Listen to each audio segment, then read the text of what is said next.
अस्सलाम वालेकुम वरहमतुल्लाह।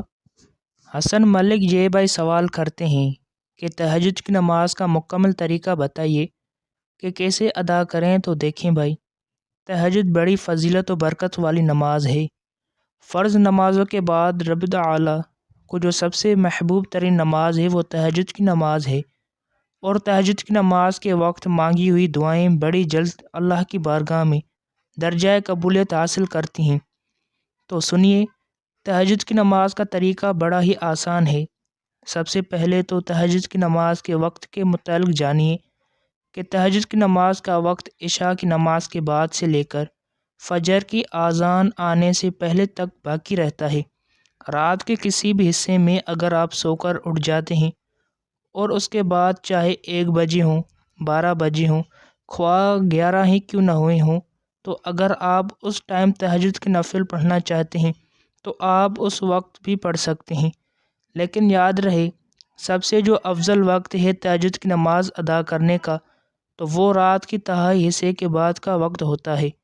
एक बात जो समझ लें और याद रखने के काबिल है कि तहज्जुद की नमाज सोकर उठने के बाद पढ़ना इंतहाई अफजल तरीन अमल है और इससे सवाब भी ज़्यादा मिलता है।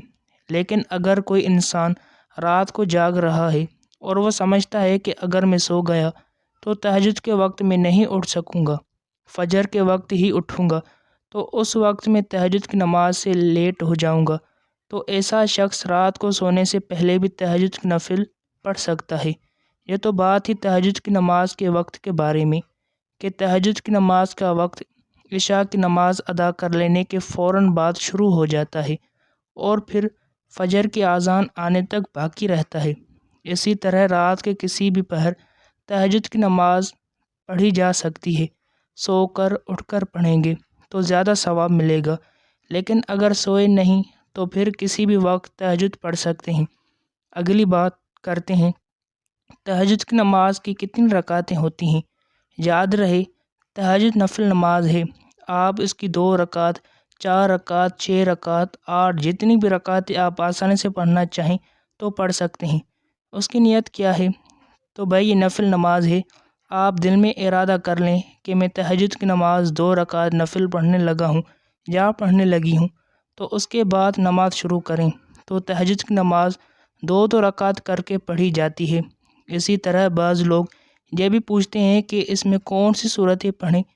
तो मेरे भाई, इसमें आप कोई भी सूरतें पढ़ सकते हैं जो आपको अच्छी तरह तलफ़्फ़ुज़ के साथ याद हैं। कोशिश करें कि उन्हें ही पढ़ें।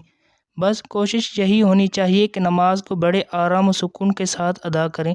तो वक्त भी आपको पता चल गया, नियत भी मालूम हो गई, और ये भी आपने जान लिया कि कौन सी सूरतें पढ़नी हैं। याद रहे, जिस तरह नॉर्मल रूटीन में 2 नफिल पढ़े जाते हैं, बस इसी तरह ही तहज्जुद की सारी नमाज अदा की जाती है। तो ये तहज्जुद की नमाज़ पढ़ने का एक आसान सा तरीका था जो आपके गोशे गुजार किया है। उम्मीद है आपने समझ लिया होगा। अल्लाह हम सब का हामी और नासिर हो। आमीन।